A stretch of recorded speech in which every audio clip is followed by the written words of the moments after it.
Hello, everyone, and welcome to another edition of West Ham Fan TV's Postmatch Pint, the only West Ham United post-match fallout show on the internet. Scott's come back from London Stadium, and me and Ryan watched it on telly where it was West Ham 1, Man United 1. I've got to say, I feel a bit better today than I did yesterday. Yesterday I was hurting. Yesterday I was devastated. It still hurts a bit. It's still painful, but sleepers, I feel a bit better, but it's still. It's a shame, lads. It is a shame we couldn't see that through. Yeah, It's good to have you definitely. back on here, Scott, by the way, post-match pint. Welcome back. Yeah, welcome back, Cheers. Scott. Let Cheers, me mate. introduce you to Post-Match Pint, Scott. This is the show where we Yeah. talk about the game. No, but look, you sort of slept on it a bit, and it's still gutting in the way we conceded that late. But I was speaking to Scott earlier, funny enough, and we both said, I mean, Burnley away, Man United at home. If he offered us 4 points, everyone probably would have took that. And you know, it's difficult when you concede that late, but as I said, Dan, last night, mate, they're a team in form at the moment, and they've beat Man City and Arsenal in the last few weeks. Arsenal at the Emirates as well, so they're not an easy team to beat. But we done ourselves credit last night. We put in a good performance from beginning to end, and yeah, it's just disappointing because we were so close to just bringing that gap back to level points, and then before you know it, you drop 2 points. And if Forest, who had just kicked off, win tonight, it's back to a 5-point gap. That's a good point. I'm gonna put that on the side. That's the thing, though, isn't it? That's the kick in the teeth. It was because we're so desperate for points. I think, like you said, right when we were talking, if you had said 4 points out of them 2 games, you would have been happy with that. But it's just the sucker blow of like we threw it away again. We only had to hold out another minute and a half or 2 minutes, whatever it was, and we've got them 3 points that even if Forest win and win today, we're still in touching distance. It felt like a loss in the end. Do you know what I mean? I mean, Because you think about it, that we've experienced the ecstasy of the late winners in the last few weeks. We was obviously the ecstasy of beating Tottenham in the last minute, and then we conceded late against Chelsea, and we conceded in the 96th minute last night. And that's football, innit? You know, sometimes it goes for you and sometimes it don't. But no, look, I mean, when you look at the starting lineup last night, you know, obviously you look at that team that they put out and Potts come in. Wilson was dropped and Potts has come in. Same back four at Burnley, and Manson still in goal. You know, you look at that team and you look at that bench now and you're thinking, do you know what? This team can have a go at teams now. You know, and as I said to you, Scott, earlier, I enjoyed watching that game because we've been saying it since the Forest defeat at home. All we've been saying is if we're going to go down, let's go down fighting. Let's go down and show some fighting spirit. But you know, you look back to that defeat against them defeats against Wolves and Forest. We all thought we was down. Even you know, I thought we was down. I thought that was it. But we've given ourselves a fighting chance, and there's 12 games left of this season now. You know, so we've got to now try to at least get. I'd say if we can get 5 wins out the last 12, I think we'll be a Premier League team next season. I'm with you, mate. We said we spoke about a lot of this in the car, like on the phone, and that is it. 5 wins. I think 5 wins can keep you up, but it's going to be a tough ask. We can't afford any slip ups. It can't keep us up if the teams above us get 5 wins. Also, though, that's the thing. It's not in our hands. You know, so we've just got to. We just got to learn to see games out, man. That's the thing, time and time again. Like I said, you know, when you remove the context, like I said, everything you said, but 4 points from those games is great. Point against Man United, I said I would have taken it, but the context of so long, and I said I enjoyed that game actually up until we scored. Once we scored, I didn't enjoy it anymore because I was just so nervous and sick because you're like 1-0, and every time the ball comes near us, you're shitting yourself. But and it was a great performance overall. Like they worked their asses off, but you just when you're in these positions, you got to start seeing it out. You got to start to clamp down, and we were outdone by with the 7 minutes. Massively like that. I don't see 7 minutes in there And the crazy thing is, like, when you think about it, we've dropped 20 points now from winning positions. We'd be fourth, we'd be fifth now, fifth or sixth. Yeah. You know, even half of them, 10 points, would be sort of mid-table or in the top 10. But that's the issue. And to be honest, for the most part, of those points we've dropped, I would say a lot of it was on Nuno and these substitutions and tactics. While I still feel that he brought Tatty off for Wilson too early.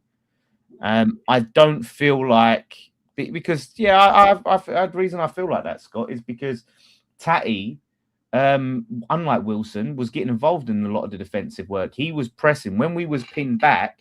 He was the one. He'd put a tackling, get on the ball, and run up the pitch with it. You know, you're not going to get that from Wilson. So we lost that extra man, and you had Wilson, who's just going to be Wilson. He's going to be mostly isolated up top. So that's the only thing. But I don't think it's like as egregious as the other substitutions he's made to the point where that has cost us the game. No, Dan, the thing is, I get what you're saying. Hang on, Dan's frozen. I thought it was me. I thought I froze then. No, look, I get what he's saying with the sub with Tatty and Wilson, but at the end of that day, Tatty was getting tired, and the biggest issue with the Wilson coming on is you need to be pressing higher up the pitch. You know, you look at what we've done in the recent games of when we press and we go forward. It's something that we've caused errors. We've put teams under pressure.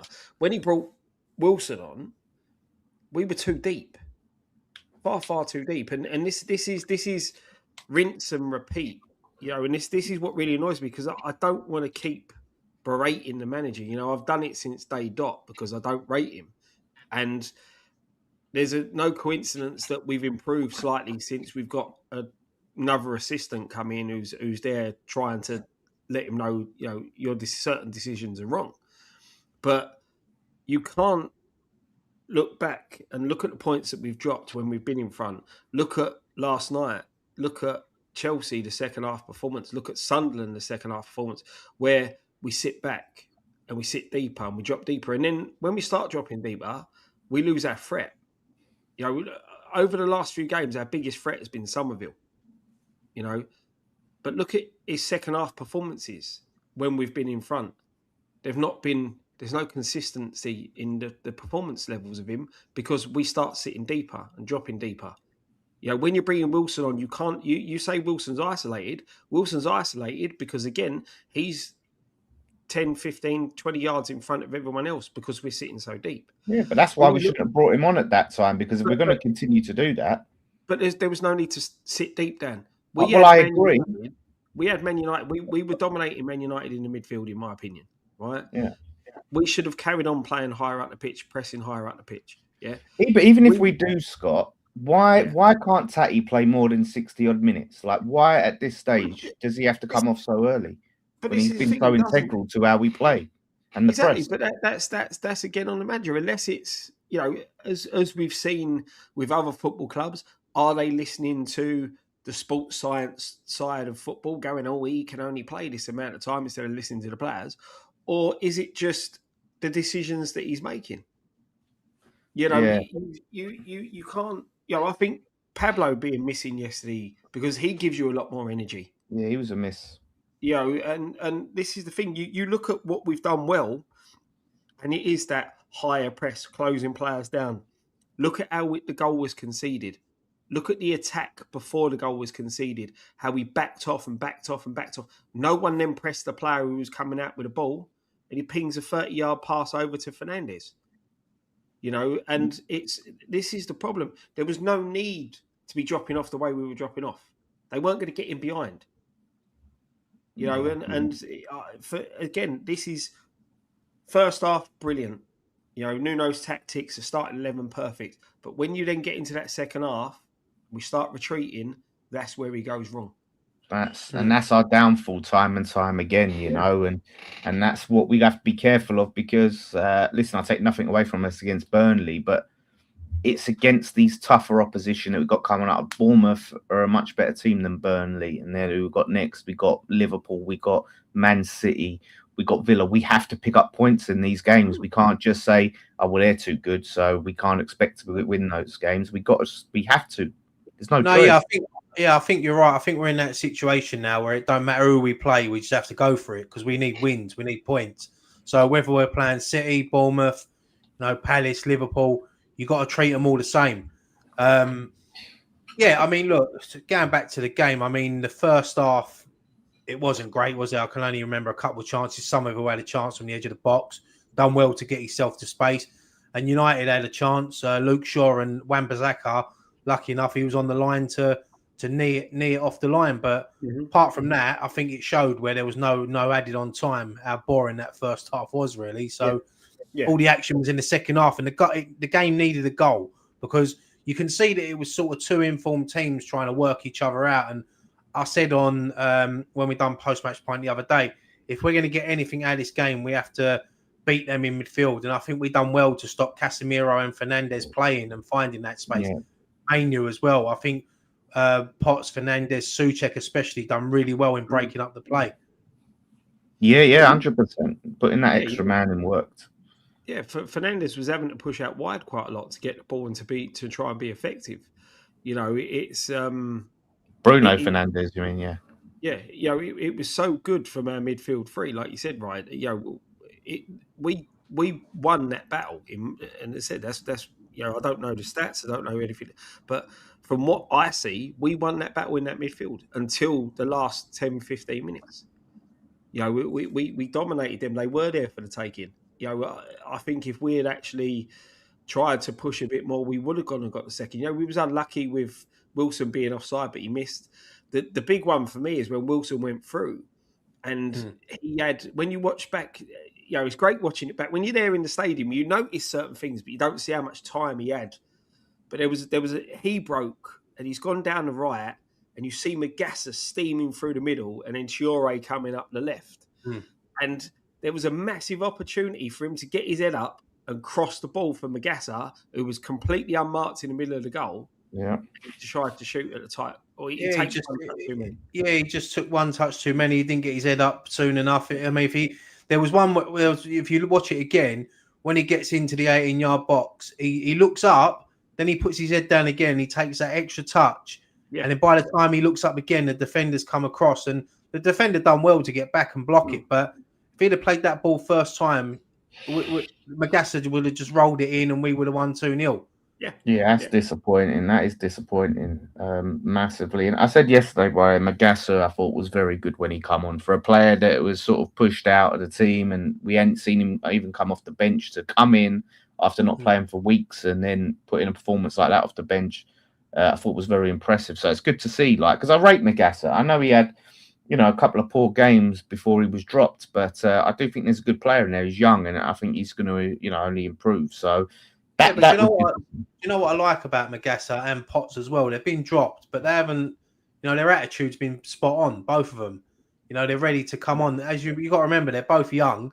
And Magassa done well when he come on last night, even in breaking up the play and taking the ball and carrying it and looking for the pass. And once again, Fernandes for us, like our Fernandes, he was brilliant yesterday. Yeah. He's the way, the confidence he's got in the last 5 or 6 games. But Souček, look, he got his goal last night, and great work from Bowen down the right, great ball in. Souček's there to finish it, but that man once again, that's why we sing Souček again, ole ole, because he never lets us down. And in both boxes, if it's in our box or the opposition's box, he's always there, and he's helping out defending yesterday. And that's why I think you've seen an improvement in his game, because now you do have legs around him, and we've been saying it for ages. Get legs around Souček. He's not a runner. He's not gonna outpace people. But what he does is he breaks up play, he wins headers, and he's always in a box. Yeah. 39 goals for West Ham, not one penalty, I believe he's got. And the highest scoring Czech player in Premier League history now. Yeah. So how key and important he is to us, though. This is the thing. And he's another player that we're going to get another couple of years out of and then be scratching around for trying to find someone to replace him. You know? Well, yeah, I think the main thing is with him is he loves the club. You know, he's a player that gets the club, loves the club. You know, I think he has an element of leadership. I know we aren't exactly spoiled for leadership in this team, but out of anyone, he's there, and he's one of these senior statesmen in the team. So that's, I think, something that you can't have enough of, in the team. So yeah, like, listen, really happy for him, and this upturn of form, long may it continue for him, because look, I think a lot of us at times have been critical of not Souček as a person, just in terms of has his performances warranted him starting at times, because like I said, he hasn't had the legs around him. We haven't been able to have the luxury of pace in the team, and when he's played in them instances, his passing, isn't one of his strong suits. His pace isn't one of his strong suits. So there's always that question, but I'm really happy that he can be in the team and he can be contributing. Now you're going, yeah, Souček should start. You can't argue that he shouldn't start. And I think that's the big thing. And this is it, Dan. It just shows how key that he is. In when you need someone, he's the one we turn to. We've done it all through the years with different types of players, and now he is the guy. He goes unnoticed sometimes, but I think yesterday was one of the games that he did stand out. Because he put his body on the line as he usually does. He gets himself involved. He even had a pretty decent game on the ball, to be fair. So he's key. I think if we're going to stay up, he's going to be a key component, and he could be the person that scores a very important goal to help us to keep us stay up. I really do. And the thing is, like, even when you look at, like, obviously Hermansen started again. One thing I'll say about Hermansen and the back four yesterday, watching them knock the ball around is the most comfortable I felt, because everyone looked comfortable on the ball. Hermansen's is good at that, and that's what he was signed for to do. Obviously, Potter, that's what our Potter wanted to play. It didn't work out, but the back four yesterday, and especially Mavropanos, he's like an unsung hero at the moment. He's sticking his head where others don't want to. He's putting in the tackles. He's doing the dirty work. And Disasi as well has come in, and that was his second game. 2 90-minute games, and he's getting his fitness up. He'll hopefully get another 90 minutes on Saturday in the FA Cup. But them two sort of complement each other, and I've got to say, Disasi deserves a lot of credit for, he put in a good that tackle he done in the first half when I think it was Fernandez went to play the ball through, and he made that block on the edge of the box. And and obviously you've got the pace of Juve down the left, and you've got Wan-Bissaka down the right. And I think that back four at the moment is starting to look settled. I know they keep putting up this stat that we've conceded the most goals from corners, like 12 goals, but like 9 of them were under Potter. Like 9 of them were at the beginning of the season, so we're not conceding as much as we used to. But I know we do still concede every game. We've only got 2 clean sheets, but I'm on about from set pieces. We do look a little bit stronger. No, but the thing is that this is in terms of corners. I think we have definitely gotten better on that. But as I was saying before, my internet cut out earlier, is the crosses. The crosses are still a big issue for us. We're still conceding a lot from crosses, and that one there, you got to do better there. You got to try and stop the cross. You look at Scholes, who I thought Scholes was good when he come on, but the space between him and Buemo was massive. You see Shesko running in, who's tracking him. Eventually gets to Disasi, and he just pings it round Disasi. Like, at that stage of the game, you've got to be doing better than that. Scholes, he needs to do better there. He needs to show him on his right. He's a left footer. Don't invite him onto his left, because you know what he's going to do. But look, as I said last night, Dan, I'm not going to take nothing away from Man United's goal. The finish from Sesko was top class. It's a great finish, and unfortunately, it's cost us 2 points. But I mean, overall performance and like the way the team looks at the moment is, I've got a lot more confidence in this team now that we are going to get out of this than I did 4 or 5 weeks ago. The thing is that Scholes had little protection from Traore. that Fiore coming on, I don't understand whatsoever. He gave Skulls no protection, but again, that was because we were dropping deep. We were giving players too much space. That's what I was saying to you before when you watched the attack just beforehand. The backing off. Look, defenders make these mistakes, and as we allude to quite often, when keepers and defenders make mistakes, it normally leads to a goal. Mavropanos, we've seen in the past, he's got a mistake in him, but it's how you then react to it, and Skulls always seems to, when we saw the big mistake he made before and it cost us goals, and he takes it to heart, but then he goes and proves himself again. That's what it's about. It's the learning. And like you said, the new guy coming in at the back settled in straight away. He surprised me and he should have surprised Dan after Dan's video when we signed him. It's like you said, Ryan, they complement each other. So it's just now trying to cut out these silly little mistakes. Look, that finish yesterday was a good finish. And it was typical of the fact that a player who's not really great comes on and does that. It's typical West Ham, isn't it? That type of thing happens.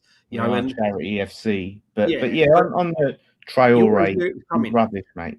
He's just not. I just look at him when he comes on, and I just see a player there who he's just, in terms of a football player, I don't see any quality. Like the pace, the strength, great.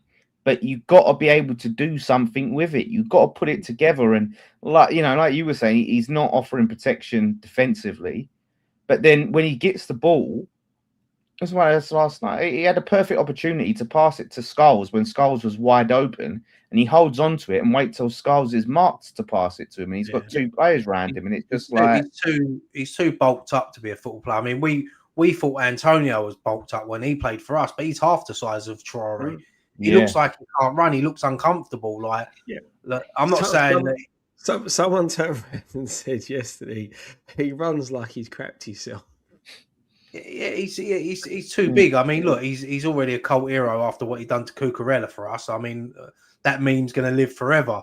But yeah, I don't know. Look, this is what Nuno wanted, though. This is the thing I look at, right? So this is the signing Nuno was desperate for.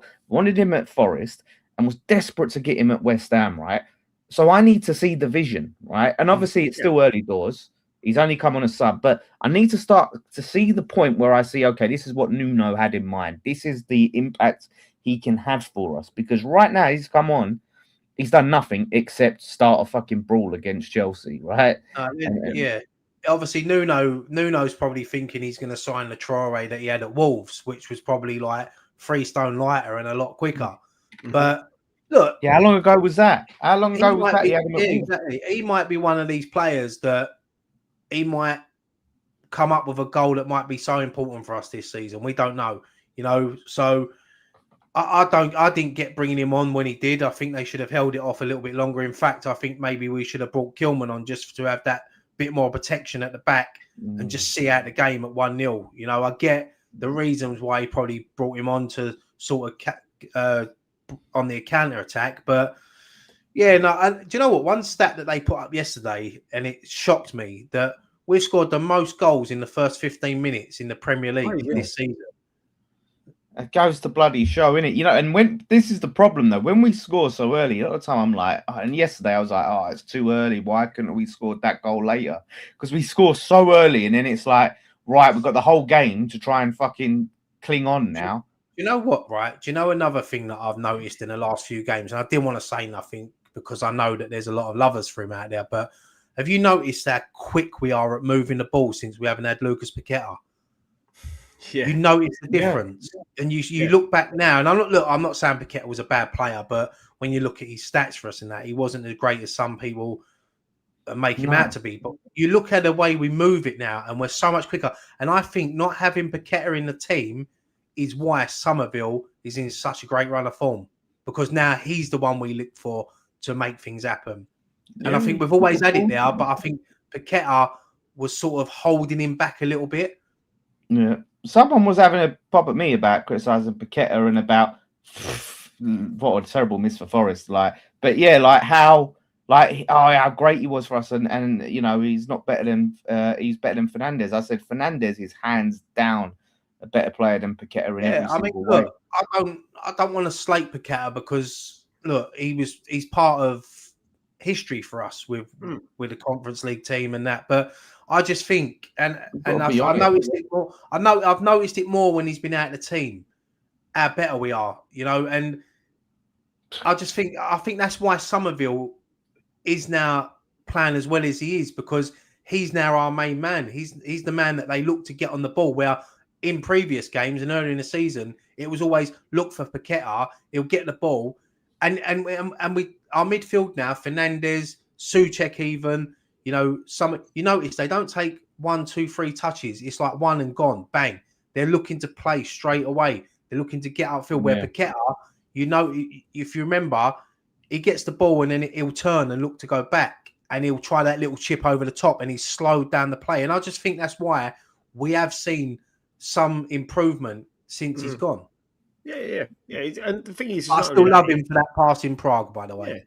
Yeah. But the thing is, it's Fernandes as well. You know, Fernandes is the one that's become that, you know, dominant man on the ball in the midfield. He's been the one who's always looking for the ball, always searching for the ball, you know, and doing lots with it.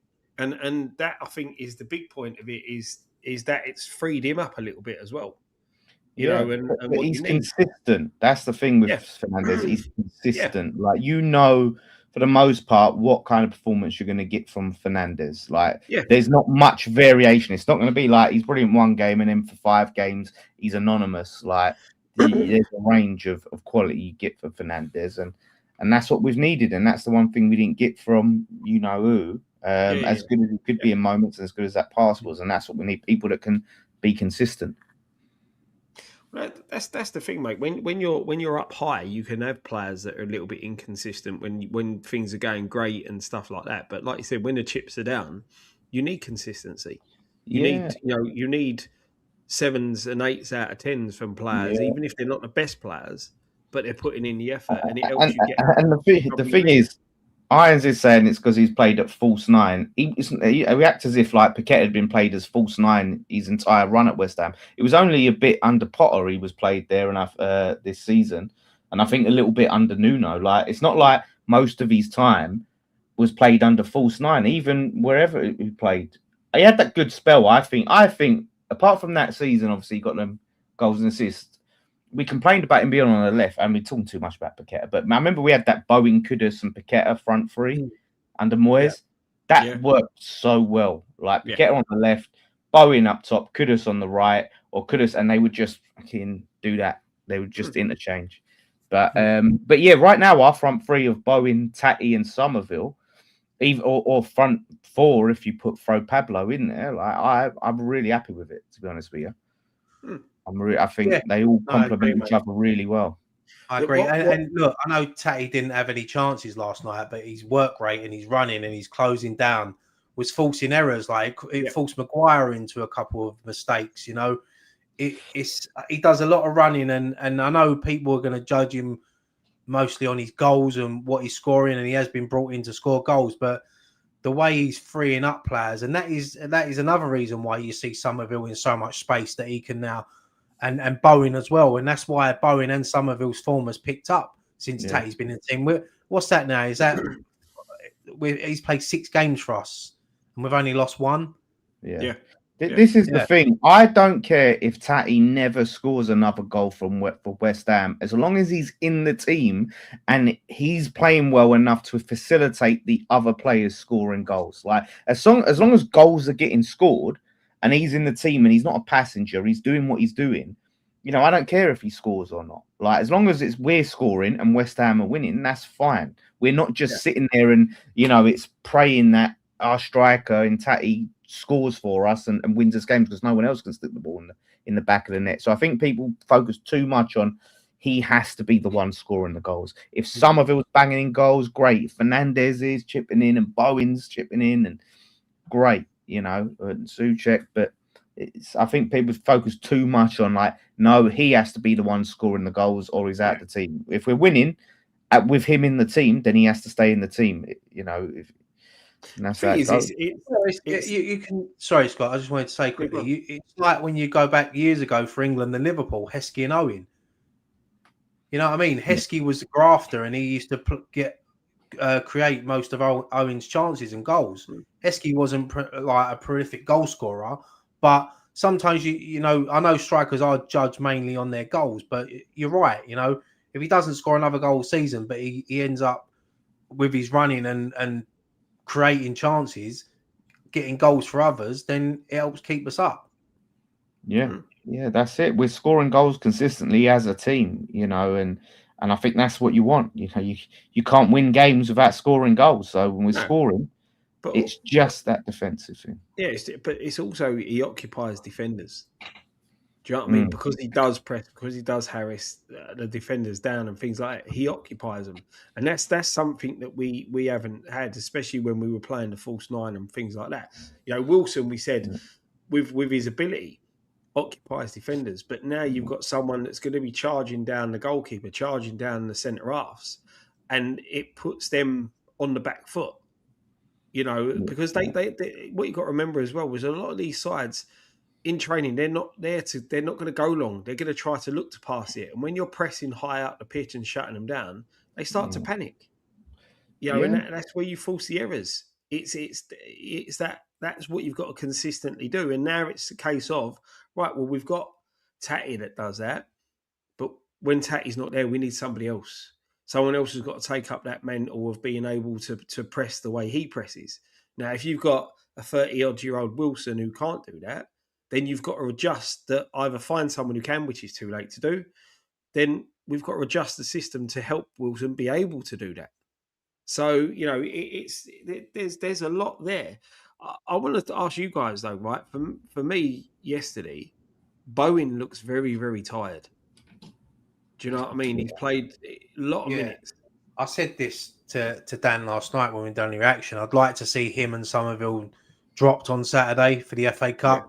Have them on the bench just in case, but I do think they need a bit of a rest because they're key players for us, and you don't want to burn them out, you know, in this running. So give them a rest. You know, there's enough in that squad to go out and get a result on Saturday in the FA Cup. I mean, let's be honest. If we go out the FA Cup on Saturday, look, it'd be embarrassing because we shouldn't be going out to lower league opposition. But, you know, if we go out, is it going to be the end of the world with what we've got, you know?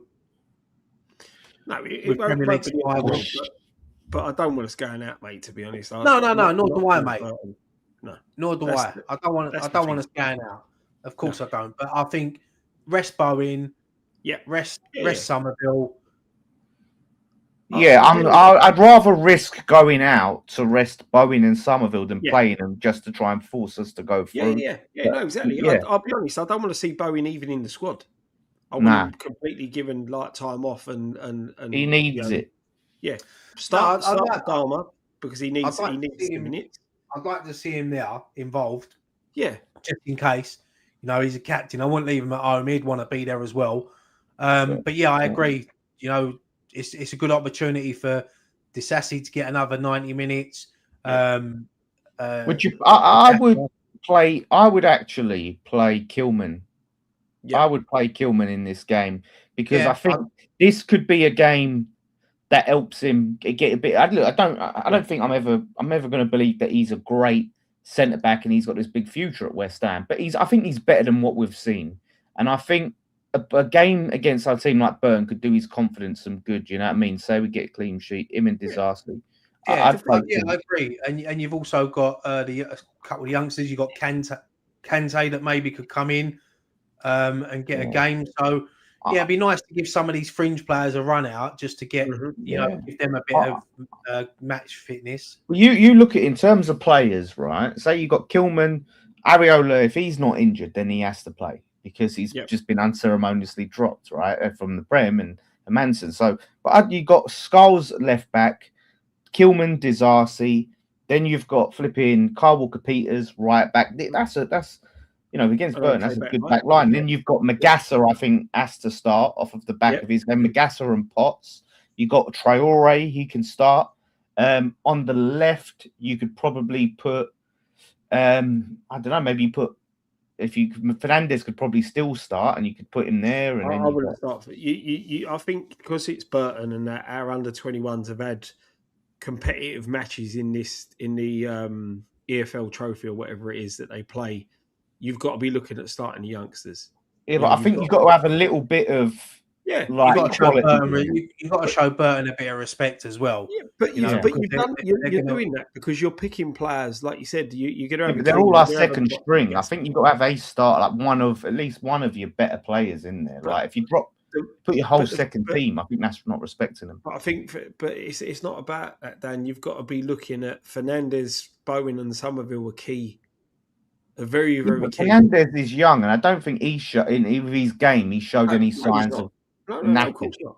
Yeah, but it's just. I think there's other youngsters there. You got Fearon, who's a decent player, who's on the fringes, like you said. Kante, another one who's on the fringes and on the cusp of it. And I just think that because they've got that experience now of playing these lower league teams, give them a go.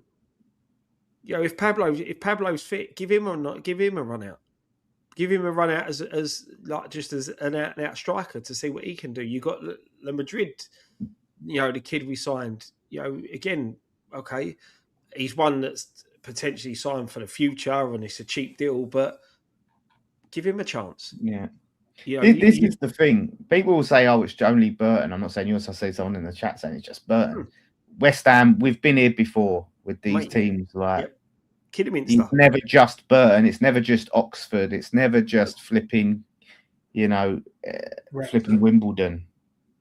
Yeah, exactly. And this is the thing. You've got to take them seriously, but you've also got to think that there's fringe players that need minutes, and there's youngsters there that have been impressive in the under-21s and been impressive when they've come on and been called upon. So give them the chance. It's the same as a good game. It could be a good game to leave Tatty up top as well, just to maybe get his confidence and maybe go and get a goal against a team like Burton. But there's obviously an opportunity for Wilson as well. Maybe you could go two up top, play them together. Yeah, exactly. So there's good options in there. We just hope that we get through, no one gets injured, and then we obviously go again in the Premier League with a difficult game against Bournemouth. But that's a must win, that Bournemouth game. We can't afford to drop points here. Look, I'm seeing, and it's especially the way the game's going. This game's going because Forest have been all over Wolves. Their finishing is horrendous. It's horrendous. But if it still keeps going, we could be 5 points behind. Someone just said there, Palace 2-0 up. Strand Larsen's got 2 goals. But I always thought Palace were going to be safe anyway. I know they've been going through a little bit of a rocky patch with their manager and losing some key players, but Palace we're always gonna stay up. I think Leeds, great point last night at Chelsea. Then they know they're not 100% out of it, but they've got given themselves a massive chance. And obviously Spurs today, sacking Thomas Frank, they've made that decision. Who they're going to bring in, I don't know. I mean, Harry Redknapp was on the Sky Sports News awing himself out again, saying he'll do it.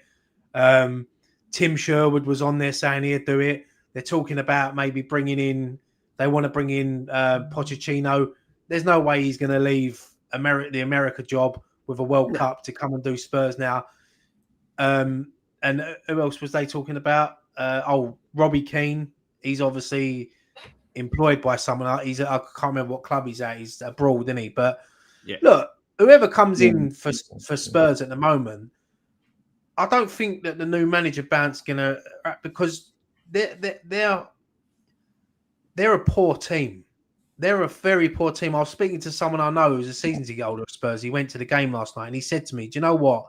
This is the worst." He said, "I've seen some shit in my 50 years supporting Spurs, but this is the worst team he's ever seen." He said they're bad. He said, "At least with West Ham, they've got a Bowen, they've got a Somerville, they've got players like Souček that will get you." He said, "We've got no one." He said, and for the first time, I'm worried we're going to go down. Obviously, they sacked Thomas Frank today, but he said the running we've got. He said, we could go down, and he feels like they're potentially the owners are sort of getting ready for relegation. They fear it, which I'll be honest, I don't think they'll go down. I think they might find a few wins just to drag them out. They'll probably get someone in that like keep they them did up. last season. Yeah, they'll find someone to keep them up, and then they go again. But no, we just have to worry about ourselves and hope that Wolves can get a result tonight. You know, we've said it. We don't want to rely on other teams. No, but we're at that point now where if Wolves can get a draw tonight or even nick a win, it's a 2-point gap, and then we can. I mean, Wolves Wolves are terrible. Like you can see, every time they get a ball, they give it away. But Forest are like, I look at Forest and I think we're better than them. Like we are better than them. But it's all about results. That's the thing. Both beat us. No, exactly. This is the problem right now. But we've changed things since then. But that's the signal. We're better than both these teams.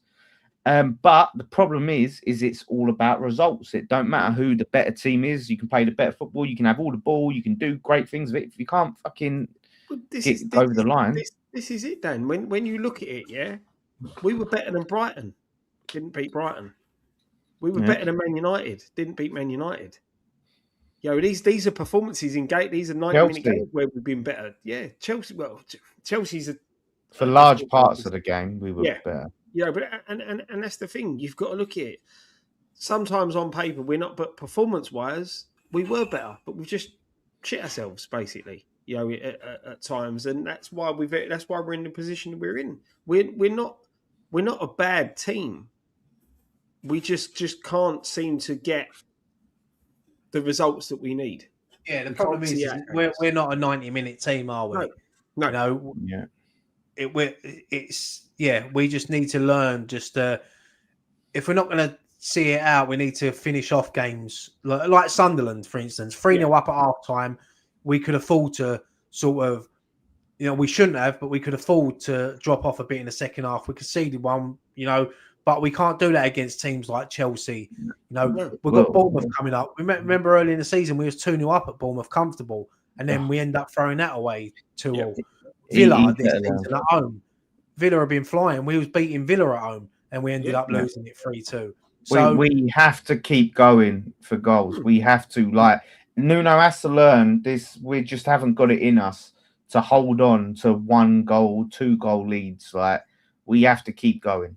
We're better off going and trying to get the third and getting beat than we are trying to hold out with a 2-0 lead. Because we're more likely to lose holding on than keep going. Like, exactly. And I get it. There's got to be times. There's got to be moments in games where you go, right, let's have 10 minutes just to sit back, soak up a bit of pressure, and then reset and then go again. But we just do it for the whole rest of the game. But then a bit like the second, because I didn't see all of the game against Burnley, but the second half, Burnley had that spell where they done everything but score, right?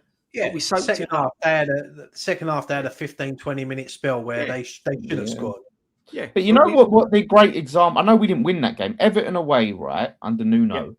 Everything happened in spells. We had a period of attacking, we had a period of defending, then attack, and it's like that's what you want to see. Of course you can't just attack for 90 minutes. It's not sustainable. You're going to burn yourselves out. But to just go, right, we're going to attack for this long. Once we get our goal, rest of the game's defend. That's just poor. No, exactly. It's not sustainable. But it's also about taking your opportunities when you're in that spell, Dan. That's the problem. When you have a spell in the game, you've got to make sure you score. More so when you're down the bottom. You've got to have, because when you play top sides or sides that are in good form, they sometimes make a go out of nothing. And that's the problem, is that when we are on top and when we are, giving it to the other team, we need to make sure that we take our chances. And I think even in the second half yesterday, there was spells in that second half where we were the better side and we didn't take our opportunities. And that's why you got to keep going, because you're going to miss chances. Like every thing, you're going to miss chances. So you got to keep going until you get them. And that's what we've got to learn. So hopefully we can. I think the way this game is going, the best thing I think we can hope for is a draw, right? Which is not a bad result, because then it keeps that gap within 3 points. And if we can keep that 3 points, going forward, we've got Bournemouth. Then if we can win Bournemouth, and they've who have they got next? Forest, because I just can't see. I can't see Wolves winning this the way this game's going. They've got Liverpool next, Forest. So, yeah, we just got to hope that Wolves can do something, and then we just have to beat Bournemouth. No two ways about it. Yeah, and the thing is as well, I mean, Scott, you can obviously, we watched it on the telly last night, but you was there. The atmosphere sounded brilliant last night. So it shows that we can create an atmosphere there when we need to get behind the players. And if we can generate that against teams like Bournemouth at home, you know, that will carry the players through and get a result against Bournemouth. And Bournemouth are a very up and down team, innit they? Like, you know, they started the season decent, then they found themselves not that far off the relegation zone, then they pick up a few wins. And so they're a team that, you know, we can go and get a result against. But look, it's easy for me to say it. It's easy for us to say it. The players have got to do it, and they've just got to get the win.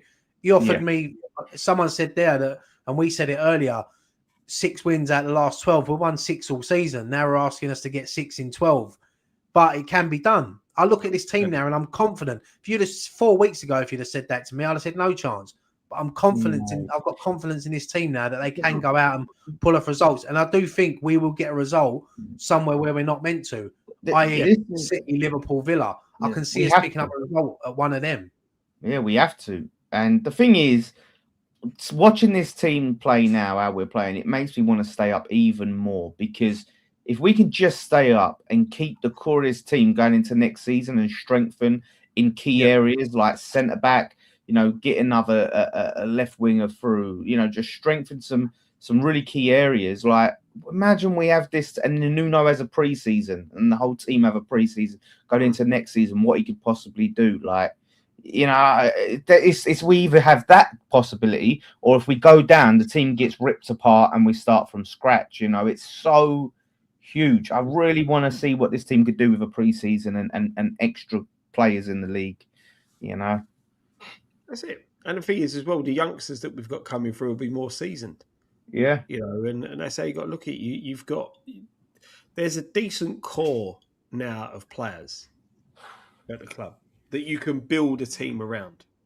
You know, Tadibo stepped up massively. You know, Fernandez, Tati, these players you can start building around. And that's what we've got to start looking to do. Not looking at where the next cheap deal is going to be coming from, or try and find the next unknown superstar. We need to be looking, right, these are the players that we've got. This is the backbone of our side. Now let's build. What players do we need to get in that are going to complement these players and get the best out of these players and improve the team? And that's what we've got to go into look at next season. Yeah, because the thing is, it feels like, oddly, for the most part, except a few areas like centre back, like we've got decent depth now. Yeah, actually, compared to what we had. You think at that bench we had against, I think it was maybe Brighton, I want to say. A few of them benches towards the end in December was so piss poor, like so bare bone. And now you look at it and you think, you know, with Pablo back, like you think that's not bad depth. Like it's just at the moment in terms of players that can come on and really make a difference. You know, so far, like I don't. Apart from we have Wilson, when Wilson could be on the bench, that's a good thing. But when we have Traore, you know, he's not really a difference maker. But I just think our depth is a lot more healthy than it was. Yeah, Burnley have just scored 2 goals, 2-2 now. Oh, have that, Palace. But that's the thing is, you want as many teams in this mix as possible. You don't want anyone pulling further away. So, you know, I said this the other day. We need Burnley and Wolves to get a few wins against the teams that we're around. So long as the thing is, Palace are close to. Yeah, Palace are close to getting out. But the thing is, their record when they were playing in Europe was horrendous, right? Mm-hmm. In the European games, that's starting up again soon. Yep. But I think they lost every game after they'd played or in the Conference League. Don't forget, Dan. Forest, they got Fenerbahce, is it? Yeah. You know, Tottenham are obviously still in Europe, so this could come back to hurt them teams, because the thing is with Tottenham, you know, they're doing really well in the Champions League, you know? So Yes, it could work out well for us. The longer these teams stay in Europe, the better for us, because we're one game a week. We're one game a week in, obviously, and if we're still in the FA Cup, we're not. But you know, it's What do you do, like, if you're them teams, right? Especially like Spurs. Spurs' squad at the moment is paper thin as it is. Like, then you think, because Champions League, like, we can't play youngsters in the Champions League, like, but we're also got to worry about relegation. Like, these are in really precarious situations compared to us, which we got the FA Cup at the moment, but Premier League, it's not like you're playing FA Cup and then 2 days later you're playing Prem. Like, we can afford to rest players in the FA Cup, but they're having to go pretty much like full strength. So they could burn out.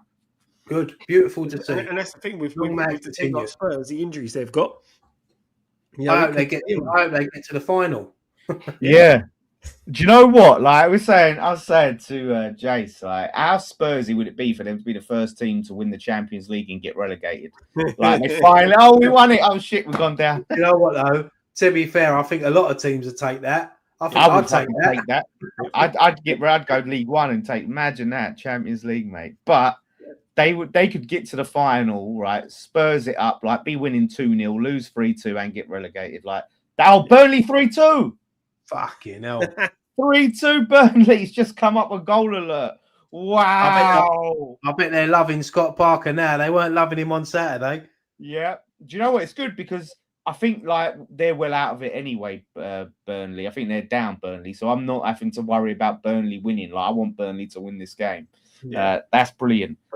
This is what I was saying. You want Burnley to be winning the games of teams that we're chasing. So long as we're winning our games, that's all that matters. Win our games and then hope that other teams do us a favour. Yeah, we have to. You've got to keep yourselves up there in the mix, The Nicky was supposed to be on, but he's not replying.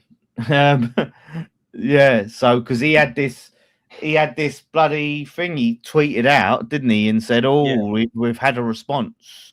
I will reveal all on post-match Pint. And he's not turned up to post-match Pint. So I because he hasn't told me. I don't know if he's told you guys. No, he hasn't told me anything. So yeah, for those who know, we're talking about obviously the club, as Nicky and Scott were filming fan cams. Someone's come down and said, right, you can't film. Right, and it's Scott. You was there, and give us your No, as I said, mate, we've been there. What, this is year number 11, isn't it? We've been there filming outside the stadium. 10 years coming up. It'd be 10 years in August. So year number 10, we've been filming there, and never been asked a couple of times to move, because like move is in the sense of just move from where we were. And they come over to us last night and said, you're not allowed to film here. Yeah. We've only been doing it for 10 years, but we're not allowed to film here. Wouldn't tell us why. Wouldn't tell us. All they control have said you can't film here. Yeah. Right. I said, hold on a minute. I'm filming on a mobile phone. It's no different to every single other person in this, in the ground, in the stadium, walking around. And they're like, no, you can't film here. You got to get off. Got to go the other side of the bridge. And there's no law saying you can't film on public land, and we were on public land. They tried to give me this spiel that it's not public during the event day. It is. The stadium's owned by and paid for by the taxpayer, so there's no qualms there, and you can't stop people filming. I think it's very convenient right at the time, because look, you've had fans recently get banned, for holding up banners and protests. Us is probably, we've been for years just openly anti-Sullivan. And as we're filming, they come along and say, no filming. Like, it's just the timing of it and everything that's happening. It's very interesting. I'd be interested. I would love to hear what Nicky's update was, but But that's the thing. No one could actually then come back and say, they couldn't counter argue what I was saying. And no one could then actually come back and give us a reason to why we couldn't do it any different to when we've done it every other game when we've been at the London Stadium. Yeah, they had no answers, and this there's is the a thing. document there. I shared it in the group chat, right? Yeah. So I shared that post in the group chat that says basically the rules of being able to film. It says so basically if it's non-professional filming, so using a phone or handheld consumer camera is fine. Is generally allowed. So no tripods, like some cases, cameras with detachable lenses may not be allowed without permission during events, drones, right? So we film with a smartphone. It's an iPhone like that. That's what we film with. Yep. You know, it's crazy. And to do it like just now after all this time, for them to do it, it says a lot. It rattled, I think so. I think it's just another way of kicking the fans in the fucking teeth, innit? You know what I mean? It's like another thing just to chuck it. As you said, the people with a banner got banned. You know, now they're obviously. I think by what Nicky said to me earlier. I mean, I haven't heard the full story of what the club have responded, but they're saying it wasn't anything to do with the club. So, obviously, we've got to wait to see what he says. But you know, I mean, the thing is. I take that with a grain of salt. After Nicky's gone and caused the fuss and they've seen the backlash, and they're like, no, it's nothing to do with us. So you want to be able to kick us off without taking any of the responsibility for it. That's what I think. The thing that annoys me, though, Dan, is you see so many other people walking around that stadium filming. You know, other YouTubers, I'm not going to call them influencers because I can't stand that terminology. TikTok and social media people. Social media people. You know, you see them filming on exactly. Well, one of them got a pint of beer chucked over their head yesterday. That Man United fan. You see that? Well deserved, that one. Yeah, she's look. You can't walk around a home end of a football ground saying West Ham is shit, West Ham are getting relegated while wearing a Man United shirt. You know, you can't do that. But to be fair, that's probably the reaction she wanted because it's gone viral. Yep. Now everyone's fucking following her or whatever, but it's just fucking stupid. I don't get why people do it. Well, I do because people fucking just want to be TikTok stars. The problem is, and I'm not saying it would be right. In fact, I massively disagree with it. But you know, this is when you do that, right? You have some nutters. Imagine some nutty bloke come to one, right? Yeah. And that's and I wouldn't agree with that if that happened. But you've got to worry about your safety. You don't know what people are out there and what people are capable of. You know, you put yourself in danger. It's this generation, Dan, of that they don't give a shit about anyone but themselves, and this is the problem. It's that fuck around and find out scenario. That's what it is. This is the thing, mate. If someone had clumped to one, she'd be sitting there crying, wondering why she got clumped. You know, and I'm with you. I wouldn't agree with it. No, it's not that as well. You got to take into the situation we're in. You know, if it was the end of the season, last game of the season, we was mid-table. You know, people would probably laugh that off. But when you're in a relegation battle, you know, and bearing in mind, I don't know whether it was before or after the game, but people have had a few drinks. You know what I mean? So, as you said, she's put herself in a dangerous situation there, and you know, she was probably lucky to get away with just having a pint chucked over her. Yeah, 100%. But yeah, Chico makes a really good point about them kicking us out. You know, they should worry about the 7K United fans that were there. Joke. Yeah, that's what I mean. They've got thousands of fans of the opposite team in the home end, and they're worried about kicking out West Ham fans when they've got all these Man United fans in our home end. You know, it's priorities, isn't it? Absolute joke. And they facilitate and allow these fans to be able to get the tickets easily to get in there. The whole stewarding at the London Stadium from when you go in to get across them bridges is a complete and utter joke anyway, mate. You know, you sit there and you walk through the first bit of security, right? And they're like, right, waving their magic wand over the front. Yeah, you got to turn around. 10 minutes before kickoff, they're just like, get go. What's the point? Yeah. Do you know what I mean? It's like that Chelsea steward that. And this is it. Like the one thing they need to improve there is the turnstiles, the security / stewarding. getting through, because it is an absolute joke trying to get in there, especially that it ain't go there, watch a concert, people turn up different times. It's a concert. Football, a majority of your fan base is going to rock up 10 to 15 minutes before kickoff. It's football. They've all been in the pub, all had a beer, especially night games. People are trying to get there from work and stuff like that. You've got to come up with a way of making it quicker, because it was an absolute joke trying to get in there yesterday. All the bridges were packed and every single turnstile was packed. Yeah. Yeah, it is. I hated it, mate. I used to dread going there and having to go through all that shit. Upton Park, you know what I mean? It was smaller. You had them. It was not the space it was, and you'd have one geezer in front of the turnstile who pat you down and then go in, and it was just easy. Like, don't get me wrong, Dan. At this day and age, I understand why you've got heightened security. I get it. We live in a world where someone could get something in there and do something.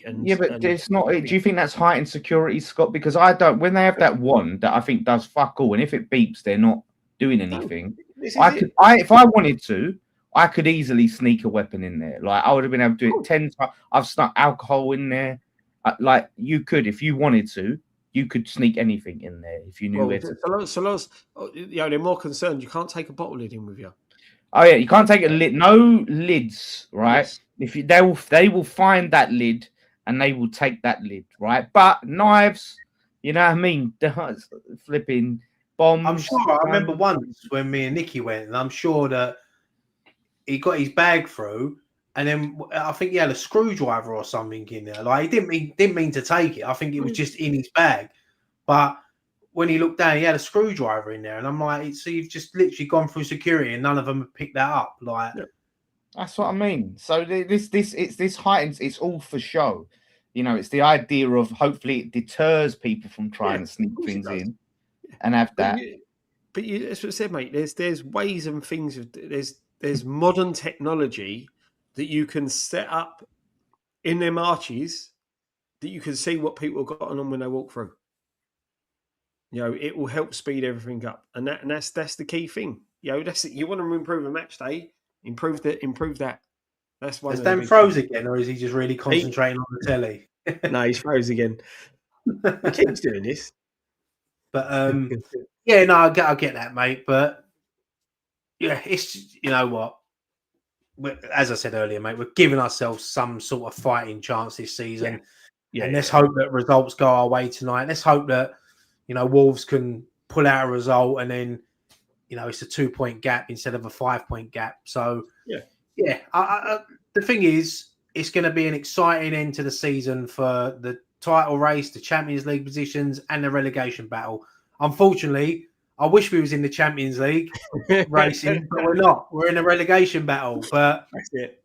Yeah, we had our moments in Europe. Now we've got to go back to relegation battles. But yeah, let's hope that the boys can turn it around and dig us out. Because I think out of the teams fighting down now, I think us and Leeds are the best equipped with our squads. Because I do think Leeds. I know they got battered at home to Arsenal the other week, but they've been a great point for Chelsea. Yeah, they've been consistent all season. They've been unlucky at times. They've got Calvert-Lewin scoring goals. So yeah, I think us and Leeds are the best equipped, and I hope it doesn't go down to that last game of the season. And I hope that on that last game of the season, we're 4 points clear. Because I don't give a shit if we lose to Leeds or what. As long as we're 4 points clear on that final game of the season, we can all put our feet up. This is the thing, right? Like, when I look at it, and this is why, like, I don't, in the state we're in, I don't subscribe to, like, do you know what, though? It was just Chelsea, and they was too good. Because Leeds went there, and Leeds went up against a stronger team to start with, come from behind to get a point. We was 2 goals ahead against, a weakened team, and they brought a lot of the stronger players on in the second half. Did you see the highlights of that game? Did you see Cole Palmer's miss at the end? He's he's like he needs penalties, mate. 2 yards out, and he put it over the bar. Crazy, absolutely crazy. I wish flipping they could have done that against us. João Pedro or flipping whoever could have done that against us. Oh mate, the thing is, right? Our luck, the luck we've had. If we was in that position, he bangs that one in. Do you know what I mean? It's the luck we've had, isn't it? Fan cams as far as I know, will still happen outside the stadium until they can't. Yeah. I think it might have been. I said this to Nicky and Scott as well. I think that it might come down to it was late. They want to get people off the island. They're just trying to move people on. We've had that before when we've been there late games.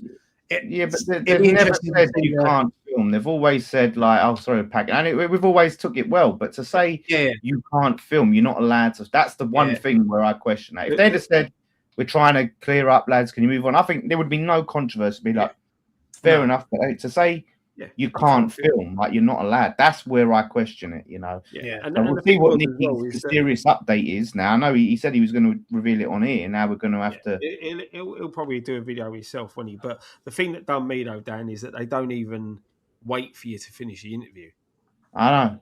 You know, that's what I mean. Like, because Nicky did say, didn't it? We'll finish this, and they wouldn't let him finish. No. And that's the thing that pisses me off a bit is that like you don't have to do that. You could have easily come round and spoke to me while I'm holding the camera, saying like after this one you've got to finish, and then we could have had that discussion afterwards. But it's the way they want to interrupt and shut you down. That's what pisses me off. You know, we've like you said, right? We've had it before where they've come and asked us to move on, but they've come over and spoke to one of us standing there and said, "We need you to move on once you finish this one." Yeah, because if it's about moving us on, there's all that while he's kicking you off, there's still people on the island. There's still the thing is though, Dan, what pisses me off with that thing, right, is that as soon as they take the fences down, members of the public come on there. So it ain't about moving people and clearing people off the island. They just chose to do what they did.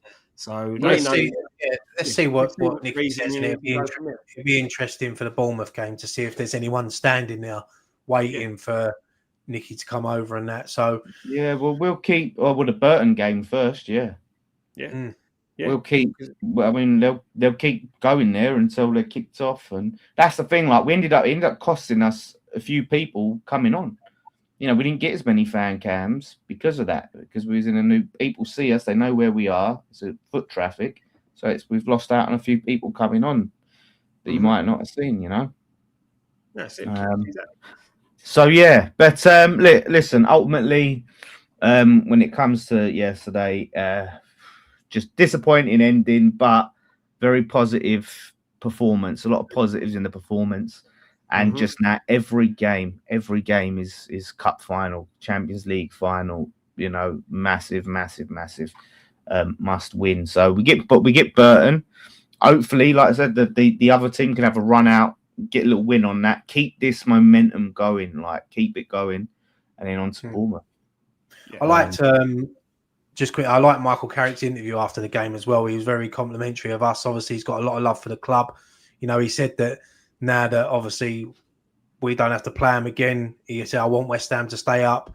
You know, I've got a lot of love for this football club. It's 7 great years there.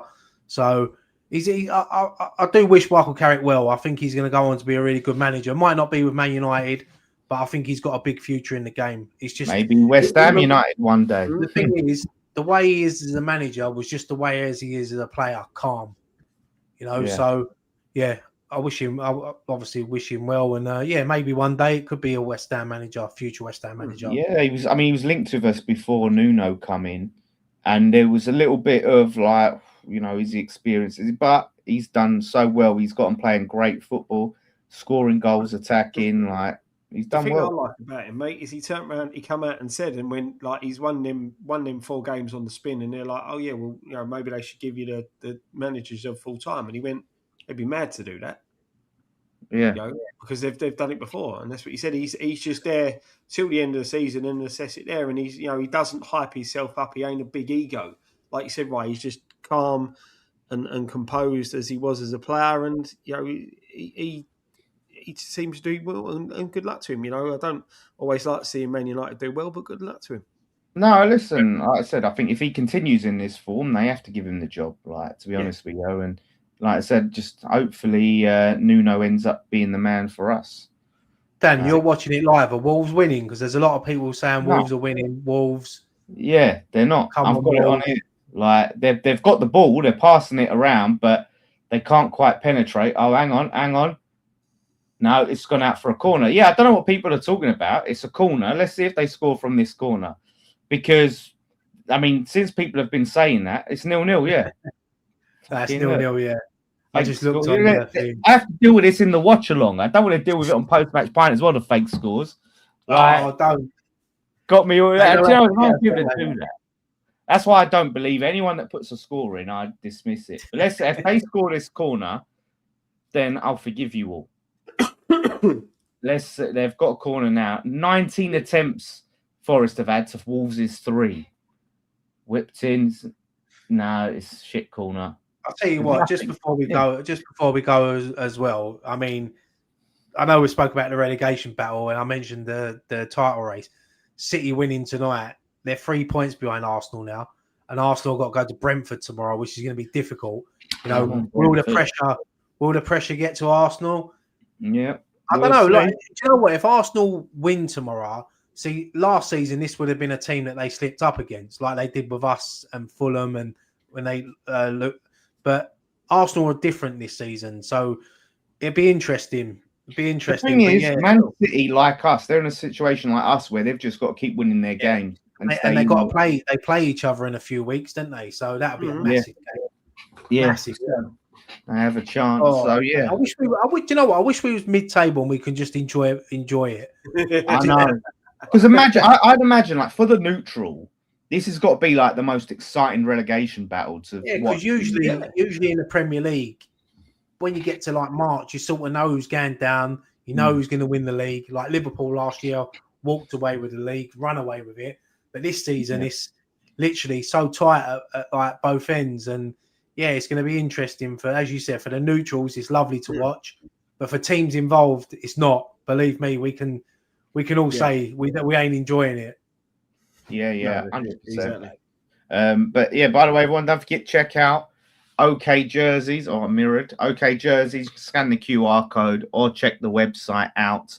£15 shirts, code Nicky10, just below Ryan there for 10% off. And you can, all these shirts that we're wearing, you can get these ones all on okjerseys.com. There's other West Ham tops, there's non-West Ham tops, there's international tops, World Cup coming up, all of that. Scott's got the Maiden on, top on. Obviously, I've got the old back windows classic on, and the old Butter, and Ryan's got the third kit on. So you get all of them on there, and like I said, some other bits. So do go out and check OK Jerseys. Do size up. I do need to stress this now because there's a lot of times I haven't said it, and some people got size up. They are coming from China. There's not many fat fuckers in China. Do you know what I mean? Like, so if you're a medium, get a large. If you're a large, get an extra large. Maybe if you like a baggy, if you like a little bit more movement, maybe size up twice. You know, depending on how you want it. So do check them out. It's a big thank you to everyone for watching. You can go and check out, if you wanted Nicky Sports, you can check him out on the morning after, which, like today, it was mega late. I don't think it was in the morning. Nicky fashion. So do go check that out. And we'll be back this week. Don't forget Friday Night Pint, all that good stuff leading up into the Burton Albion game. Nice one, lads. Good to be. Good to have you back on, Scott. I feel like it's been ages since having a proper chat with you about a match. Actually, I might be here for Burton. We'll see. Yeah. All right. Well, listen, let's go and we'll go and watch the rest of this bloody Wolves game, and hopefully they can do the job against Forest. Please, come on. So yeah, do hit the old like button and the old subscribe button. Appreciate you all, and we'll have some sort of update on whatever the hell Nicky was talking about with his mysterious update. So yeah, enjoy the rest of your evening. One thing left to say, everyone.